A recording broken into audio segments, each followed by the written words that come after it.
Hello everyone, welcome back to my channel, welcome back to another video. Today I review the first book in the High Republic era of Star Wars, The Light of the Jedi, as well as discussion of my general thoughts of their push for the High Republic. Now I'm not sure if this was an official statement or alluded to or just speculated, but for those who don't know, after the extremely negative reception of the most recent Star Wars films, that being 7, 8, and 9, Disney is campaigning the High Republic, an era in Star Wars universe set 300 years before Episode 4. They will be publishing a bunch of different novels and comics, letting fans consume these, and then they will gather the general idea of what works and doesn't work. And so far, I feel like the most negative communal response is that pretty much this is sort of like a cop-out, so that the next time they make a film, and if it doesn't work, fans can't complain because they're the ones that quote-unquote voted for the story. To be honest, I really haven't cared too much about this at the moment. It doesn't really bother me, at least not yet. Clearly this won't be happening for a few years, and I'm just kind of interested in just what they're going to come out with, and I want new Star Wars stories anyways. So enters Light of the Jedi, the first novel set in this universe. A brief synopsis for this is that an initial event in the book causes catastrophic consequences for a system in the Outer Rim. We are slowly introduced to Republic characters such as senators, scientists, pilots, soldiers, and of course, Jedi. Soon after the initial event, we meet a group of mysterious marauders taking advantage of the chaos. The rest of the story takes place as the Republic investigates how this event happened, and the marauders continue to scheme their way into more riches and power. As I previously explained, this story is set in the High Republic, which is approximately 300 years before the fourth movie, A New Hope. If you don't think too much of it, it shouldn't be an issue. I personally find it hard to suspend my disbelief as I wonder what happened in those 300 years. For in this book, we see crazy feats of hyperspace travel, fascinating technology, especially when it comes to the Jedi and the ships that they fly. You know, just where does this stuff go? Why wasn't it in the Clone Wars? Who knows? Let's not think about it, because on its own, it's a very good start to this era. The first part of this novel is insanely intense. It immediately lets you know the stakes are high and there will be consequences. However, like the Jedi, it doesn't let you form any attachments to anything quite yet. I think if you're a character-driven reader, you probably won't like the beginning at all. It does do a decent job of introducing some people, so you kind of get their backstory and their lives and stuff like that, and then devastation strikes. So you understand the impact, but don't particularly feel emotionally invested yet. But there's also sort of other people or just other instances, like they'll just name a ship and how many people are on it or something like that, and then it just gets obliterated. So the emotions may not be there, but there's just a lot of buildup of just understanding some people, seeing just how many casualties there are, and just what the stakes are. So much buildup, in fact, that when it happens for the first time, it just kind of took my breath away. It filled me with just like a swell of emotion. And what is it, you may say? Well, that's the Jedi, of course. This is just entirely personal and depends on your fandom of Star Wars, but for me, the Jedi just mean something, and that something is hope.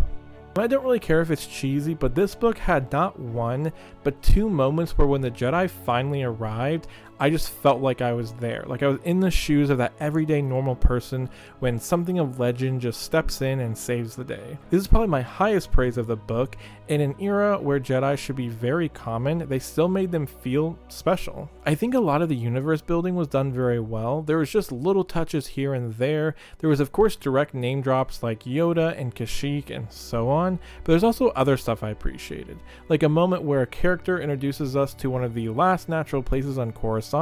That's the planet famous for being an entire connected city, but at least to my knowledge, this is the first time we see this mountain, and it happens to still exist on Coruscant. It was the tallest on the planet before the city just consumed the world. So this was actually pretty fascinating to me because it's something in Coruscant we've never seen before.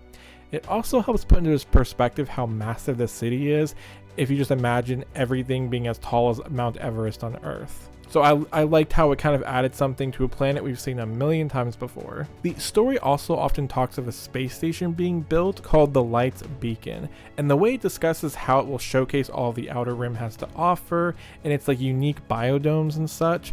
It was just a cool bit of world building and has me interested to see how it will affect the future of the era, because it seems like it will be like our base of operation going forward. But still, my highest praise goes to the Jedi. It does a great job of letting us get to know some very deeply, and then others sort of just pass in and out. It just makes the whole universe feel more full and diverse. Speaking of diverse, I really liked how they handled the Force. It's handled in a very spiritual way. It just describes how each Jedi see the Force differently or feel it differently, whether it be an ocean, a song, a fire. Just really beautifully written sometimes, and I think hardcore fans of like the Jedi way will really appreciate it. It all wasn't perfect, however. The mystery of it all had left me wanting. For instance, there's this one part where it ends on a chapter with these people like foreshadowing this mysterious character, but then the very next chapter it just reveals them. And then towards the end, like the last quarter of the novel, I realized that we, the reader, already knew like all of the secrets, and we're sort of just waiting for the Republic to catch up to what we know, and that can be kind of frustrating. Lastly, I feel like someone who is most likely a major character is the Chancellor. She shows up a lot, talks big about the future of the Republic and such, but honestly I was just like, okay, let's move on. But then I realized that she's probably the one that actually builds up the High Republic into what it's supposed to be, so maybe I should care a little bit more about her. Oops. But overall, I really enjoyed it. It also has some episodic moments, so if you're a fan of the Clone Wars, this might seem kind of a little familiar, because like in part 1, it seems to be like its own whole episode with a very intense opening, and then there are like little side plots after that, all seemingly not connected until the end. It's a pretty good structure in my opinion, really. It gives you that large galaxy idea of millions of stories all happening at once, and these are just a few of them. So that's my review for Light of the Jedi. I thought it was a very strong start. I'm pretty well versed with Star Wars and its extended universe, so this makes me think a lot of the Old Republic, which in my opinion is probably my favorite era of Star Wars. It doesn't make sense. In my opinion, it's my favorite, obviously. But anyways, there are just a lot of Jedi at this time, but it's also why I think the Clone Wars had me so hooked as well. Just always like a big abundance of Jedi. The Old Republic, for those who don't know, is a now non-canon time in Star Wars that took place about 25,000 years before Episode 4. In this era, the Sith are as plentiful as the Jedi, so we get a lot of opposing ideology and lightsaber fights are aplenty. It also arguably has the best Star Wars stories, and I think everyone to this day wonders why they didn't just keep these or adopt them into this Disney canon lore. I digress though, let's get back to the High Republic. I hope they can pull off something like these stories we saw from the Old Republic, but it has plenty of Jedi, and so far this book used them pretty well. I'm hesitant how they will make them work in a world without a war or the Sith to fight though. There is a lot of promise in this book. An overarching villain was being set up, and we know that there are a lot of plans to make the Republic a beacon of prosperity. I guess the one thing I would like clarified is if this book starts in the High Republic or if we are building into it, because I know the Chancellor has made like a lot of big advancements. We kind of get little like mentions here and there of all the stuff she's already done, but then also we get a lot about what she wants planned and what she like wants to do going forward.